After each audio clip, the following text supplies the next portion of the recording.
నమస్తే, welcome back to రోషితాస్ well. ఈ రోజు రెసిపీ అయితే అందరూ ఎంతో ఇష్టంగా తినే చికెన్ బిర్యానీ రెసిపీ అండి. సింపుల్ చికెన్ బిర్యానీ రెసిపీ అనమాట.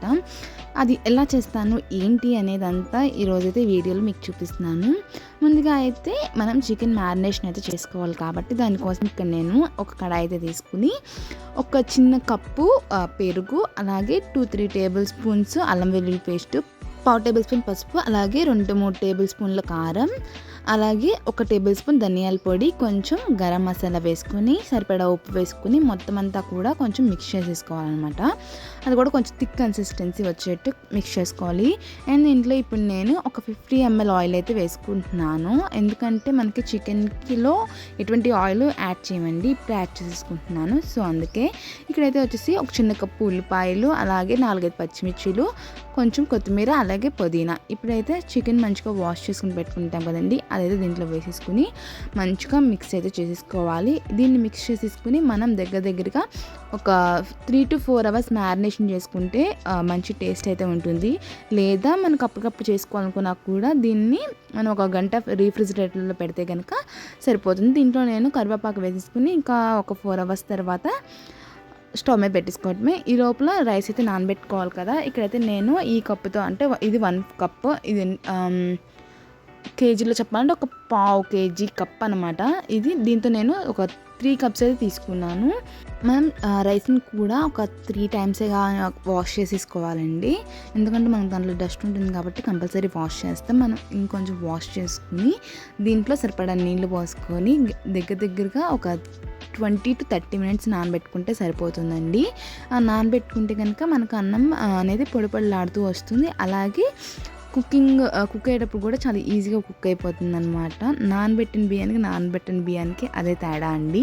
సో దీన్ని అయితే నానబెట్టేసి పక్కన పెట్టేసుకోండి. ఇప్పుడు మనకు బిర్యానీలో కావాల్సిన స్పైసెస్ అన్నీ కూడా ఇక్కడ ఉన్నాయన్నమాట. ఇక్కడున్న బిర్యానీ స్పైసెస్ అన్నీ కూడా నేను ఈ బిర్యానీలో యూస్ చేస్తున్నాను. ఇక్కడ ఉన్నవి అన్నీ కూడా మీకు అవైలబుల్లో ఉన్నాయి కాబట్టి తీసుకోవచ్చు. ఇక్కడైతే చెప్పాను కదా ఇందాక నేను మ్యారినేషన్ చేసానని చెప్పి చికెన్, దాన్ని మనం ఇప్పుడు స్టవ్ మీద పెట్టేసుకుని సిమ్ టు మీడియం ఫ్లేమ్లో పెట్టుకుని కుక్ చేసుకోవాలన్నమాట.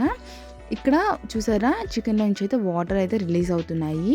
సో ఇలా రిలీజ్ అవుతున్నప్పుడు మనం అసలు గెరిటి పెట్టకూడదండి, ఇంకొంచెం కుక్ అవనివ్వాలి. దగ్గరగా దాంట్లో ఉన్న వాటర్ అంతా కూడా వచ్చేస్తుంది అన్నప్పుడుగా కుక్ చేసుకోవాలి. సో ఇప్పుడైతే చూడండి చక్కగా మిక్స్ చేస్తున్నాను. ఇలా మిక్స్ చేయటం వల్ల మనకి ముక్క అనేది కింద నుంచి పైకి తిప్పడం వల్ల కుక్ అవుతూ ఉంటుంది. అలాగే ఇలా కుక్ అవుతున్నప్పుడు మనం ఓకే మిక్స్ చేయకూడదండి, జస్ట్ పక్క నుంచి ఒక్కసారి తీసి పెట్టేలా ఉండాలి.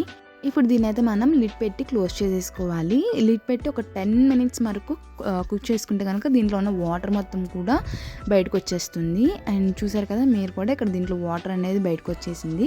సో ఈ వాటర్ అంతా ఇంకిపోవాలండి. ఇప్పుడు ఇంకిపోయి దీనిలో నుంచి ఆయిల్ బయటకు వచ్చేంత వరకు కుక్ చేసుకోవాలి. సో దీన్ని నేను ఇంకా మిక్స్ చేస్తూనే ఉంటున్నాను. కాకపోతే ఇది గట్టిగా అవ్వకూడదు, టెండర్ కుక్ అంటే కొంచెం మెత్తగా ఉండాలి ముక్క, అప్పుడే బాగుంటుంది. సో దీన్ని మళ్ళీ ఒకసారి లిడ్ పెట్టి క్లోజ్ చేసుకుని మళ్ళీ ఇంకొక 10 minutes తర్వాత దీనిలో చూసారా ఆయిల్ అయితే బయటకు వచ్చేసింది. ఇప్పుడు దీన్ని లిడ్ క్లోజ్ చేయకుండా మిక్స్ చేసుకుంటూ ఫ్రై చేసుకోవాలన్నమాట.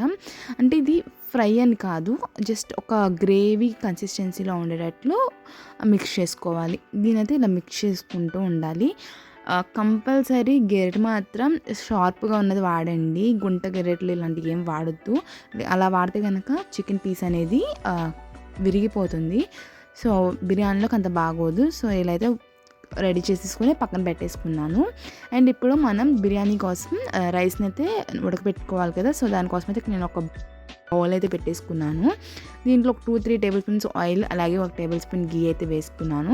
ఇందులో ఇందాక మీకు ఏదైతే చూపించానో బిర్యానీ మసాలా అన్నీ కూడా వేసేసుకుని దీంట్లో వాటర్ కొలత అంటూ ఏం లేదండి, మనం తీసి వేసుకునేదే కాబట్టి దీంట్లో కొంచెం ఎక్కువ వాటర్ పోసేసుకుని 2 liters వాటర్ దాకా పోసుకున్నానండి. దీంట్లో నేను 2 liters వాటర్ పోసేసుకుని ఇప్పుడు మనం ఏ బియ్యం అయితే పెట్టుకున్నామో ఆ బియ్యాన్ని దీంట్లోకి వేసేసుకోవాలన్నమాట. ఇక్కడ వచ్చేసి టేస్ట్కి సరిపడా ఉప్పు అయితే వేసుకుంటున్నానండి. టేస్ట్కి సరిపడా ఉప్పు అంటే దానికి రైస్ వేసుకోక ముందులే మీరు ఏం చేస్తారంటే సాల్ట్ వేసుకోండి. మనకి వాటర్ అనేది చాలా సాల్టీగా ఉండాలన్నమాట. చాలా ఉప్పుగా ఉంటేనే మనకి రైస్‌కి సరిపోతుంది. సో, అదే అన్నమాట ట్రిక్ దీంట్లో. సో, అలా చేసేసుకొని పక్కన పెట్టేసుకోవటమే. ఈలోపు నేనైతే చికెన్ రెడీ చేశాను కదా! దాన్నైతే పక్కన పెట్టేసుకున్నాను. ఇది ఇంకొక 10% కుక్ అవ్వాలి. ఈ 10% మనం బిర్యానీ అడ్జస్ట్ చేసుకునే దాంట్లో కుక్ అయిపోతుంది. అండ్ ఇక్కడైతే వచ్చేసి నా దగ్గర పెద్దది ఏమి లేదండి. ఈ గిన్నె ఒకటే ఉంది. సో, దీన్నైతే యూజ్ చేస్తున్నాను. ఫస్ట్ అయితే చికెన్ అంతా కూడా దీనికి కిందంతా అడ్జస్ట్ చేసుకుంటున్నాను. అండ్ దీనిపైన లేయర్గా అనేం కాదు, జస్ట్ నార్మల్గా ఫస్ట్ కింద చికెన్ అంతా వేసాను అండ్ పైన రైస్ అంతా కూడా వేసేస్తున్నానండి. ఇలా మొత్తం నేను దీంట్లో నుంచి స్పైసెస్ ఏం తీయలేదు, జస్ట్ వాటర్ వరకే డ్రైన్ చేసి పక్కన పెట్టేశాను. అండ్ దీనిపైన కొంచెం కొత్తిమీర అలాగే పుదీనాతో వేసుకుని దీంట్లో మీకు ఫుడ్ కలర్ ఏమైనా యాడ్ చేసుకోవచ్చు. ఆ ఫుడ్ కలర్ అనేది ఆప్షనల్ అండి. ఇక్కడ వచ్చి నేను రెడ్ ఫుడ్ కలర్ అయితే తీసుకున్నాను. మీరు ఈ ప్లేస్లో ఎల్లో, గ్రీన్ మీ దగ్గర అవైలబుల్గా ఉన్న ఫుడ్ కలర్స్ అయితే తీసుకోవచ్చు. సో, దీన్ని అయితే ఇప్పుడు నేను స్టవ్ మీద పెట్టేసుకున్నాను. అండ్ మనం డైరెక్ట్గా స్టవ్ మీద పెట్టకుండా కింద ఒక ప్యాన్ అయితే పెట్టేసుకుని దాని మీద పెట్టుకుంటే కనుక మనకి కింద కుక్ అయ్యేటప్పుడు కూడా పీస్ అనేది గిన్నెకి అంటుకోకుండా ఉంటుందన్నమాట. సో, మనకి ఈజీగా బిర్యానీ అయితే రెడీ అయిపోతుంది. ఇప్పుడు దీన్ని అయితే డిష్ అవుట్ చేసేసుకుందాం. నేను ఇక్కడైతే ఒక పెద్ద బౌల్ అయితే తీసుకుని మొత్తం దాన్ని ఏదైతే బిర్యానీ ఉందో దాన్ని దీంట్లోకి వేసుకుంటున్నానండి. రెడ్ కలర్ ఫుడ్ కలర్ కాకుండా కొంచెం ఎల్లో కూడా యాడ్ చేస్తుంటే బాగుంది అనిపించింది, కలర్ఫుల్గా కనిపించేది. కొంచెం జ్యూసీగానే ఉండేటట్టు చేసుకున్నాను. నేనైతే ఇక్కడికి వచ్చేసి సో, ఇదండి ఈరోజు రెసిపీ. ఈ వీడియో కనుక మీకు నచ్చినట్టయితే like, share, comment and don't forget to subscribe my channel. ఇంతవరకు ఈ వీడియో చూసినందుకు చాలా థ్యాంక్స్ అండి. అండ్ ఇకపై మరిన్ని వీడియోస్ కోసం మన ఛానల్ అయితే సబ్స్క్రైబ్ చేసుకోండి. అలాగే కింద ఉన్న బెల్ ఐకాన్ని క్లిక్ చేసుకోండి. సో, మరొక రోజు మరో మంచి రెసిపీతో కలుస్తాను. అంతవరకు ఉంటానండి. బాయ్.